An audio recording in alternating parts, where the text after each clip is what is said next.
이 시간 우리에게 주시는 하나님의 말씀은 마태복음 5장 1절에서 12절까지의 말씀입니다. 마태복음 5장 1절에서 12절까지의 말씀, 하나님의 말씀을 경청하십시오.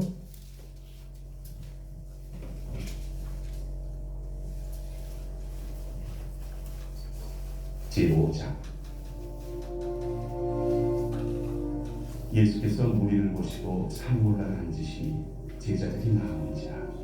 입을 열어 가르쳐 이르시되 심령이 가난한 자는 복이 있나니 천국이 그들의 것이며 애통하는 자는 복이 있나니 그들이 위로를 받을 것이며 온유한 자는 복이 있나니 그들이 땅을 기업으로 받을 것이며 의에 줄이고 목마른 자는 복이 있나니 그들이 배부를 것이며 긍휼히 여기는 자는 복이 있나니 그들이 긍휼히 여김을 받을 것이며 마음이 정결한 자는 복이 있나니 그들이 하나님을 볼 것이며 화평하게 하는 자는 복이 있나니 그들이 하나님의 아들이라 일컬음을 받을 것이며 의를 위하여 박해를 받은 자는 복이 있나니 천국이 그들의 것이니라. 나로 말미암아 너희를 욕하고 박해하고 거짓으로 너희를 거슬러 모든 악한 말을 할 때에는 너희에게 복이 있나니 기뻐하고 즐거워하라. 하늘에서 너희의 상이 크니라. 너희 전에 있던 선지자들도 이같이 박해하였느니라. 너희는 세상에. 아멘. 이 말씀을 통하여 우리에게 은혜 베푸시길 원합니다. 아멘. 신종 코로나 바이러스가 현재 전 세계를 공포와 두려움 가운데 몰아넣고 있죠.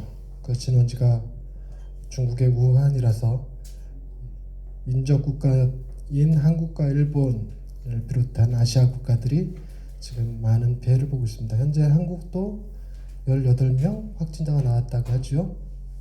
일본이 제일 많다고 20명이 넘었다고 하는 얘기를 본 것 같은데요.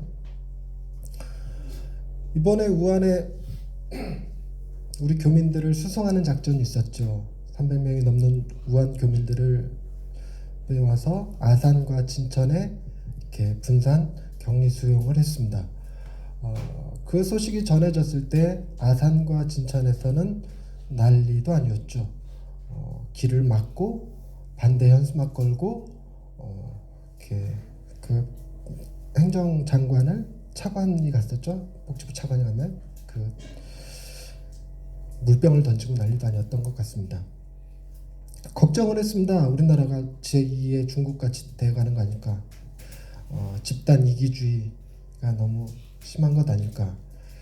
가만히 제 생각만으로는 공항에서 격리된 채로 중국에서 출발할 때부터 증상이 있는 사람은 아예 출발을 못하는 거였고 비행기 안에 의사가 상주하고 있었고 구별된 버스를 타고 바로 그 수용 시설까지 들어가는데 그 과정에서 동네 사람들을 만나는 것도 아닌데 뭐 이렇게 반대할까 싶은 생각도 들었습니다. 그리고 확진자가 있는 것도 아니고 그냥 우한에서 왔다는 것 뿐인데 안 그러면 뭐 이렇게 확진자가 있는 병원, 도시 이런 데는 뭐 어떻게 살라고 저렇게까지 진천과 아산이 반대를 할까 걱정을 했는데 상황이 묘하게 돌아가더라고요.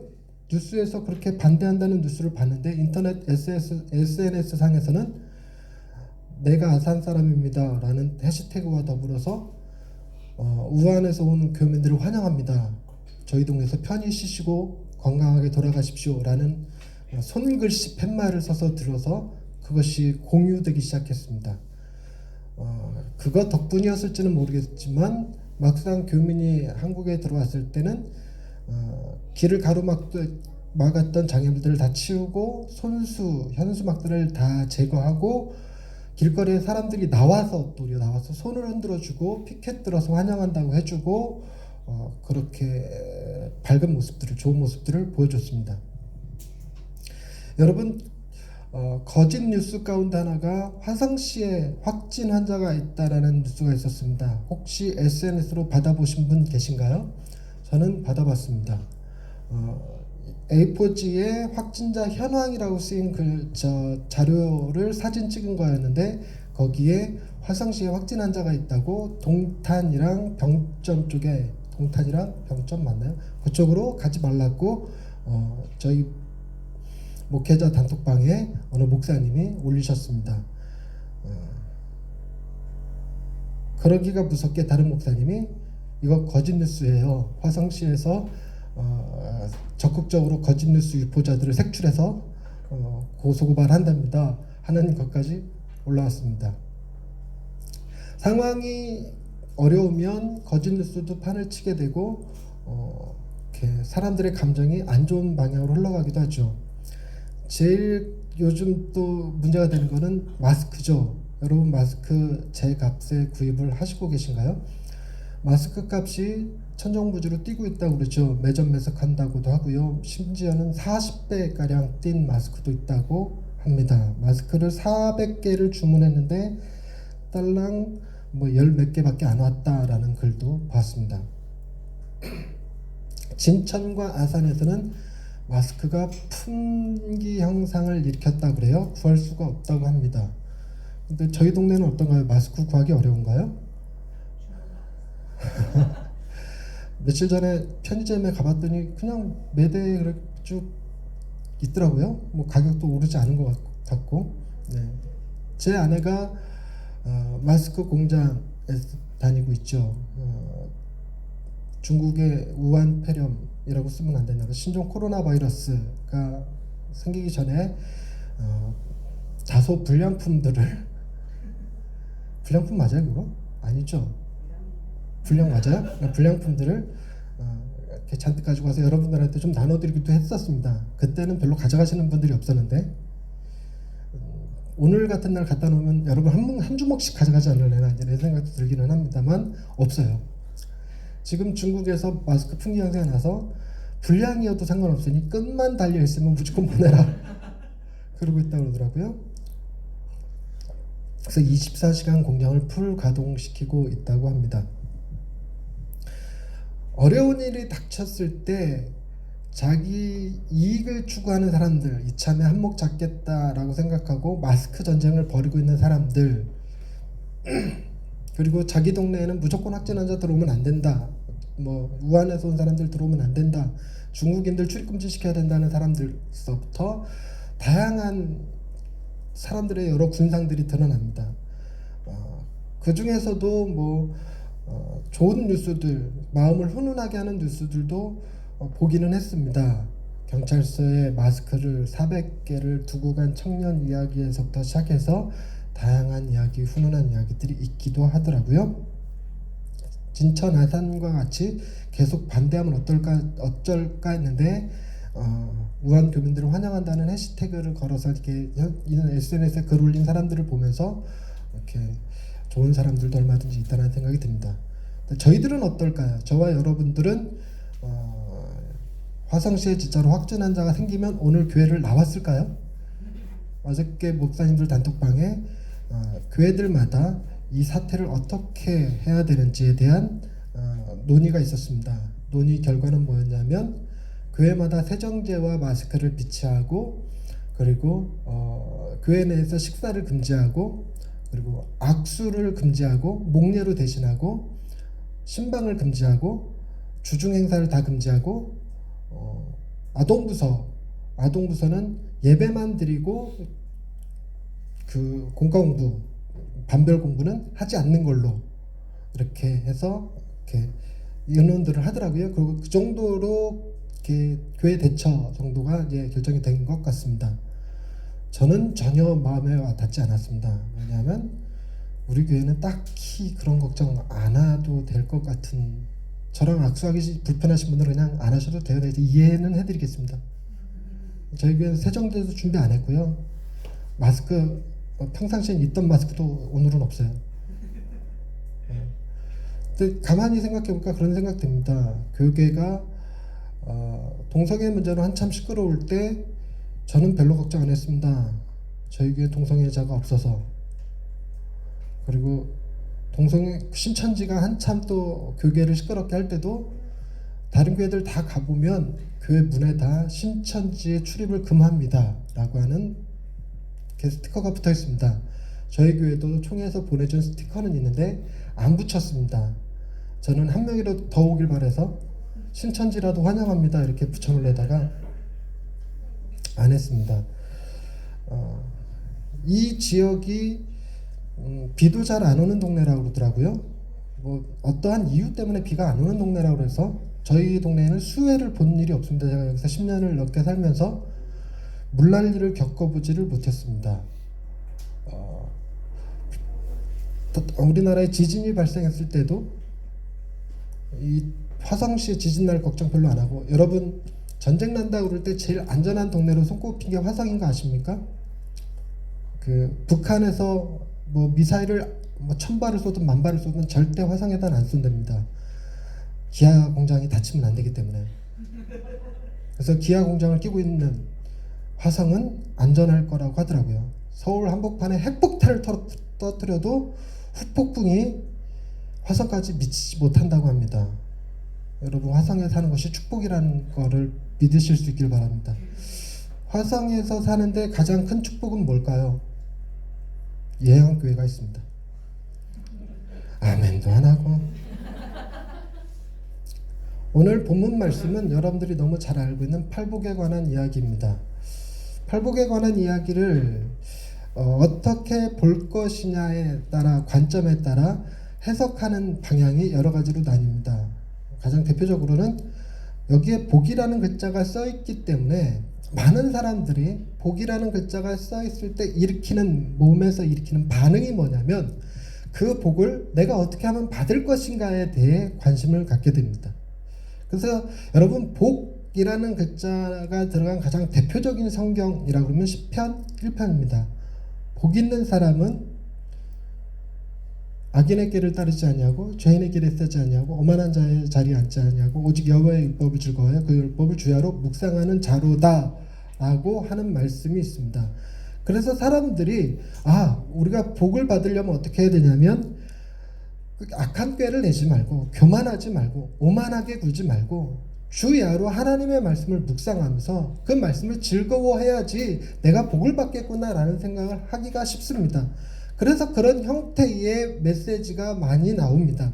그러나 말씀을 제대로 보면 그렇게 해야지 복을 받는다는 게 아니라 그런 사람의 복이 있다라고 해석되는 경향이 크고, 더 나아가서는 여러분 복 있는 사람이 여호와의 율법을 즐거워할 수 있다라는 얘기입니다.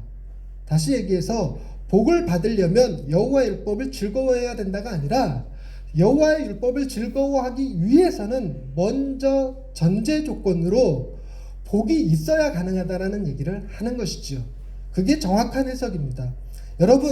여러분들이 교회에 나와서 오늘 예배를 드렸기 때문에 하나님께서 여러분에게 복을 주신다는 개념이 아니라 여러분이 복이 있기 때문에 오늘 이 시간 교회에 나와서 예배 드리고 있다. 그게 성경의 메시지입니다.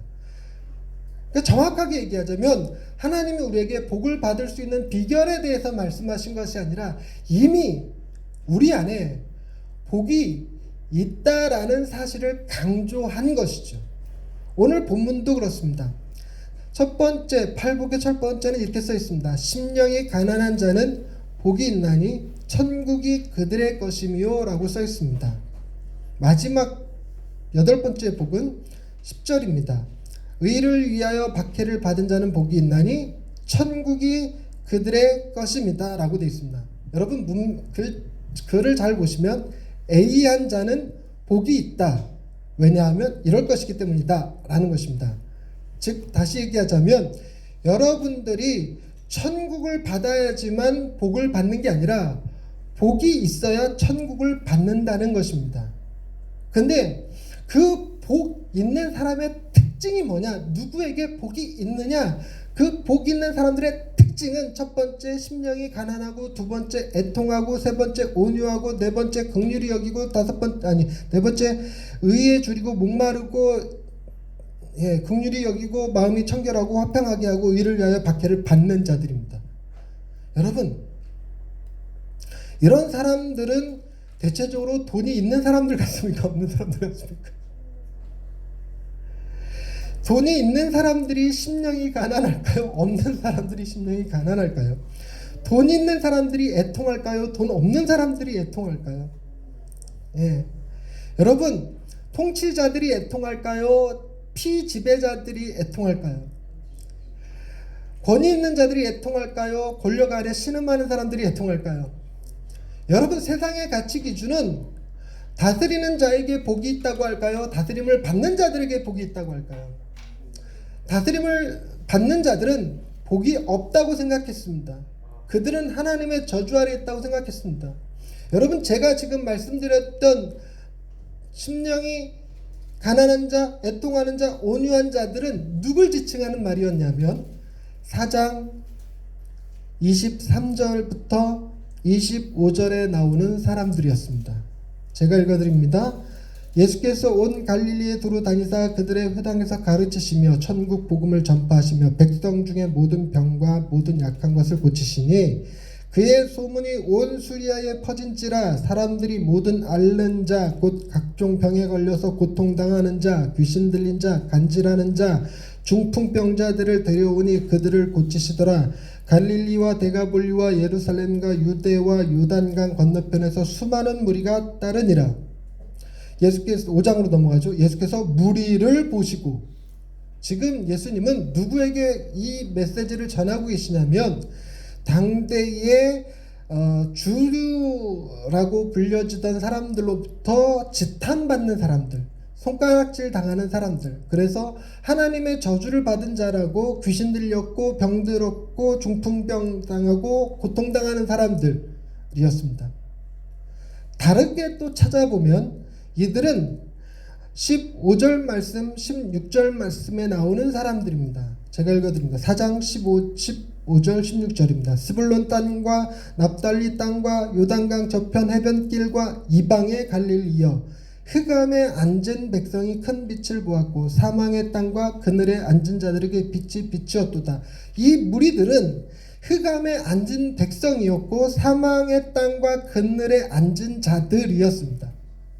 그런 그들은 지금 주님에게 무슨 이야기를 듣고 있냐면 너희는 복이 있다라는 얘기를 듣고 있습니다.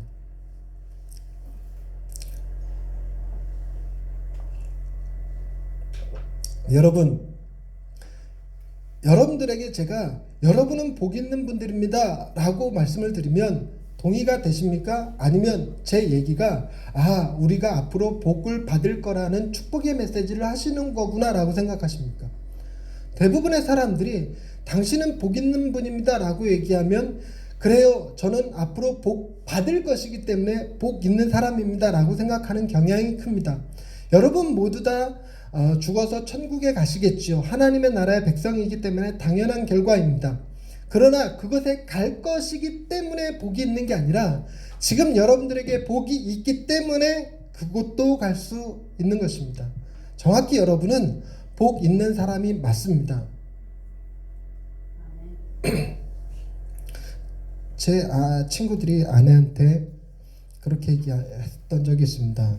너는 참 좋겠다. 남편이 목사라서 술도 안 마시고 담배도 안 피고 폭행도 안 하고 거짓말도 안 하고 속도 안 새길 거잖아. 너는 참 좋겠다. 우리 아내와 네가 살아봐.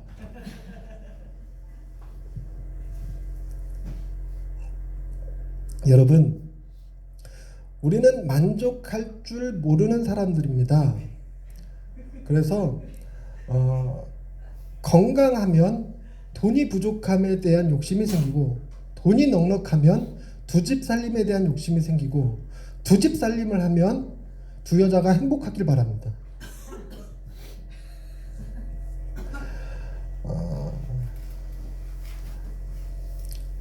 티코만 있어도 좋다고 생각했던 시절이 있었는데 어느덧 내 차는 왜 10년이나 지난 그랜저야 이런 생각이 들 때가 있습니다. 사람의 욕심은 끝이 없죠. 이번에 독감이 유행했었습니다. 그래서 제 주변에 독감으로 고생하신 분들 많이 봤는데 독감에서 나은 다음에 그분들 중에 한 분이 저한테 그런 얘기 하시더라고요. 목사님, 제가 이번에 독감 걸림으로 크게 깨달은 게 있습니다. 뭔가요? 그랬더니 뭐니 해도 건강이 최고입니다. 건강이 최고입니다. 제가 이번에 아프고 보니까 돈 많은 거 아무 소용 없습니다. 건강이 최고입니다. 아유, 집사님 귀한 거 깨달으셨지만 일주일 지나가면 돈이 귀합니다. 사람의 존재가 그렇습니다. 그렇게 만족을 할 줄 모릅니다. 이게 뭘 의미하는 거냐면, 여러분, 우리는 복 있는 사람이라는 사실에 대해서는 명확한 진리입니다. 이것은 재론의 여지가 없지만 우리가 느끼기에 내가 충분히 만족할 만큼 복이 있다고는 생각을 잘 안 합니다. 내가 천국에 갈 거는 알아. 그러나 천국에서 내가 누릴 것을 미리 땡겨서 좀 썼으면 좋겠어. 내가 천국에 가서 대신 좀 아플 테니까 이곳에서는 건강했으면 좋겠어. 이런 생각을 갖기가 너무 쉽습니다. 하나님이 나 사랑하는 거 알겠는데 주님 한 분만으로 만족한 게 아니라 주님과 더불어서 권력도, 명예도, 권세도, 재산도, 하나님에게는 금도 하나님의 것이요 은도 하나님의 것이라 했으니 내가 하나님의 자녀이니까 하나님께 받을 재산을 미리 좀 받았으면 좋겠어요. 이렇게. 어차피 하나님은 영원하도록 돌아가시지 않을 텐데 금이 하나님 거고 은이 하나님 거면 언제 그 유산 받습니까? 그냥 미리 좀 나도 탕자처럼 절반 딱 떼서 주시면 좋겠습니다라는 생각 갖기가 쉽죠. 그런데 여러분, 우리가 그런 생각을 갖는 것과 본문에 나오는 사람들이 예수님의 복에 대한 메시지를 받았을 때는 또 다른 감정을 느낍니다. 무슨 얘기냐면 그들은 예수님께서 너희는 복이 있다, 심령이 가난하지 복이 있어, 애통하지 온유하지. 여러분, 말을 표현이 애통한다, 온유한다 이렇게 쓰지만 여러분, 그들이 온유한 겁니까? 저항할 힘이 없는 겁니까? 여러분, 제가 여러분이랑 싸우면 누가 이기겠습니까? 제가 이기겠습니까? 여러분이 이기겠습니까? 여러분이 이기겠죠. 성도가 갑입니다. 이만한 사이즈 교회에서는. 그런데 여러분, 제가 지는 이유는 내가 힘이 온유해서겠습니까? 아니면 힘이 없어서겠습니까? 제가 만약 한 3,000명, 한 3만 명 교인이 있는데, 그리고 내 재산이 어마어마한데, 내가 막 사회적 지위가 어마어마한데, 여기저기서 막 부르는데, 여러분이 목사님 이러시면 어떡합니까? 그랬을 때 제가 죄송합니다 할까요? 어디서 감히 목회자한테 미리암처럼 문둥병 한번 걸려볼 티야? 이러면서. 여러분, 본문에 나와 있는 사람들은요, 어떤 거에 대한 딜레마가 있냐면, 예수님께서 너희는 복 있는 사람들이라고 말할 때 그 말이 인정이 잘 안 됩니다. 우리가 복 있는 사람이라고? 이런 얘기를 해주는 사람들이 없었죠. 그동안 종교 지도자들은 너희는 저주받은 자들이야, 너희는 하나님의 백성이 아니야, 너희는 하나님의 나라를 이룰 수도 그 안에 참여할 수도 자격이 없는 사람들이야 라는 말을 많이 들었을 것입니다. 숱하게 많이 들었을 것이에요.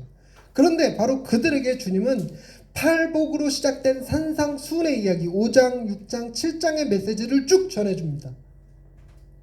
그 중에서 눈여겨봐야 될 게 몇 가지가 있는데, 먼저 13절, 14절 말씀 보겠습니다. 13절 말씀. 너희는 세상의 소금이니 소금이 만일 그 맛을 잃으면 무엇으로 짜게 하리요? 후에는 아무 쓸데없어 다만 밖에 버려져 사람에게 밟힐 뿐이니라. 여러분, 예수님께서 너희는 소금이다라고 말했지 소금처럼 살아야 된다라고 말한 것 아닙니다. 여러분, 둘의 차이가 어떤 차이냐면, 너는 사람이다랑과 너는 사람처럼 살아라, 먼저 인간이 되어라 라는 말은 다른 거죠. 여러분, 예수님은 우리에게 먼저 인간이 되어라 라는 얘기를 하신 것이 아니라 팩트 그대로 너는 사람이다 라는 얘기를 하신 거와 동일하게 너희는 세상의 소금이다 라고 말한 것입니다. 그리고 여러분, 소금이 만일 그 맛을 잃으면 무엇으로 어떤 것을 짜게 하리요?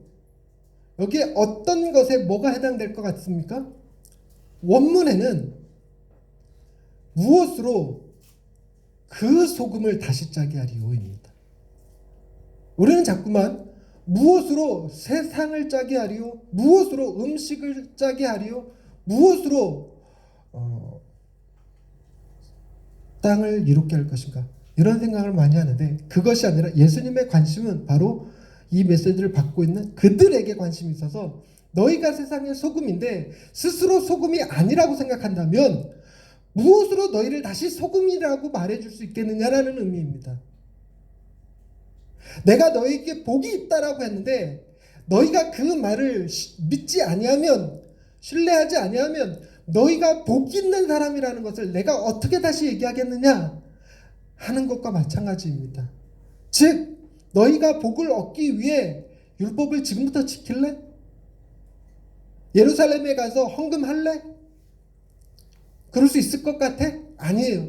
그런 행위를 얘기하는 것이 아니라 그들의 정체성, 귀신 들려서 고통당하고 관절병 앓고 중풍병 앓던 사람들, 사망의 땅과 그늘진 곳에 앉은 사람들, 흑암에 앉아있던 백성들에게 주님은 충격적인 메시지, 너희는 복 있는 사람이다. 믿어지든 믿어지지 않든 그냥 일단 아멘하고 받아버리는 것이 더욱 좋습니다. 여러분은 복 있는 사람들입니다. 우한에 있는 사람들도 마찬가지고 진천과 안산에 격리 수용된 사람들도 복 있는 사람들입니다. 14절 말씀 보실까요? 너희는 세상의 빛이다. 똑같죠? 빛처럼 살아라가 아닙니다. 그런데 20절 말씀을 보십시다.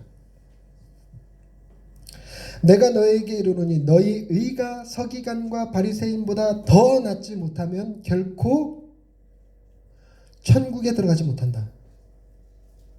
여러분, 바리새인과 서기관들이 우리가 보통 평상시 성경을 읽을 때 나쁜 놈의 대명사처럼 읽혀지기는 합니다만 예수님이 여기서 서기관과 바리새인을 얘기할 때 그 나쁜 악한 외식하는 그런 사람들을 얘기하고 있는 것이 아닙니다. 지금 이 메시지를 받고 있는 율법을 지키지 못하고 살아가는 사람들, 그들에게 비해 상대적으로 율법을 잘 지키며 살아가고 있는 사람들인 바리새인과 서기관들을 얘기합니다. 근데 예수님은 앞에서는 심령이 가난한 자가 복이 있어서 천국이 너희 것이고 의를 위하여 박해를 받는 자는 복이 있어서 천국이 너희 것이라고 했음에도 불구하고 너희의 의가 바리새인과 서기관보다 낫지 아니하면 천국에 들어가지 못한다라고 얘기하면 이건 서로 상반된 얘기처럼 들립니다.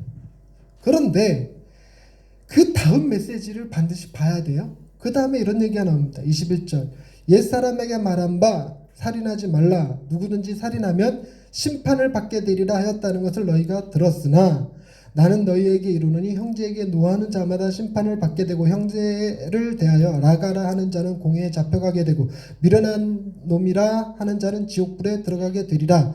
여러분, 살인하지 말라라는 계명을 바리새인과 서기관들이 지켰을까요? 아니면 흑암에 앉은 백성들, 사망의 땅에 살아가는 사람들이 지켰을까요? 바리새인과 서기관들이 지키기 쉬웠겠죠. 물론 사망의 땅에 앉아있는 사람들이라고 해서 살인을 하고 살지는 않았을 것입니다.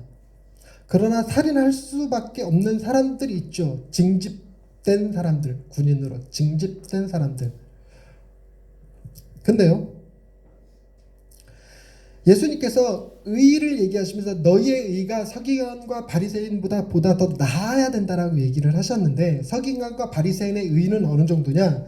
22절 말씀에 의하면 라가라, 바보라, 병신이다. 우리나라식의 좀 더 리얼한 버전으로 18 도구 베이비 이런 것들이 있습니다. 그런 말을 하는 자들은 살인한 자와 동일하다라고 얘기했는데 바리새인과 서기관들이 그런 욕을 했을 것 같습니까? 안 했을 것 같습니까? 단 한 번이라도 했겠죠. 여러분, 욕이 제가 여러분들한테 바보, 병신이라고 얘기하면 기분 굉장히 나쁘실 거예요. 그런데 같은 욕이라도 이렇게 표현한다고 생각합시다. 제가 여러분들한테 여러분은 하나님의 저주를 받은 자들입니다. 여러분들은 하나님의 백성이 아닙니다. 여러분들은 절대로 천국에 들어갈 수 없습니다. 라는 말과 바보, 병신 중 어떤 걸 선택해서 들으시겠습니까? 여러분, 바보, 병신 같은 라가라라고 하는 말보다 더 심한 말이 너희는 저주받은 자이고 하나님의 백성이 될 수가 없고 천국을 소유할 수 없어 라는 말일 것입니다. 그렇다고 한다면 바리새인과 서기관들이 이 계명을 지키지 못했다는 것의 증인이 누굴까요? 그 욕을 들은 사람들, 지금 메시지를 받고 있는 사람들, 그들의 마음에 내가 바리새인과 서기관보다 더 나은 의를 가졌다라는 생각은 못할지라도 예수님의 메시지를 통해서 바리새인과 서기관들이 나보다 더 나은 의를 가진 것은 아니겠구나라는 것은 분명히 알 수 있죠. 왜냐하면 내가 그들이 율법을 범한, 예수님의 말씀하신 그 율법에 범한 사람들이라는 증인이니까. 즉 예수님은 끊임없이 지금 무슨 얘기를 하고 계시냐면 너희는 복 있는 사람이다, 천국이 너희 것이다 라고 선포하시고 그것이 왜 가능한지에 대해서 쭉 얘기합니다. 그런데 여러분, 바리새인과 서기관들의 의가 저 형편없는 바닥이라고 해서 이 사람들이 천국에 갈 수 있는 것이냐? 그런 것은 아니겠죠.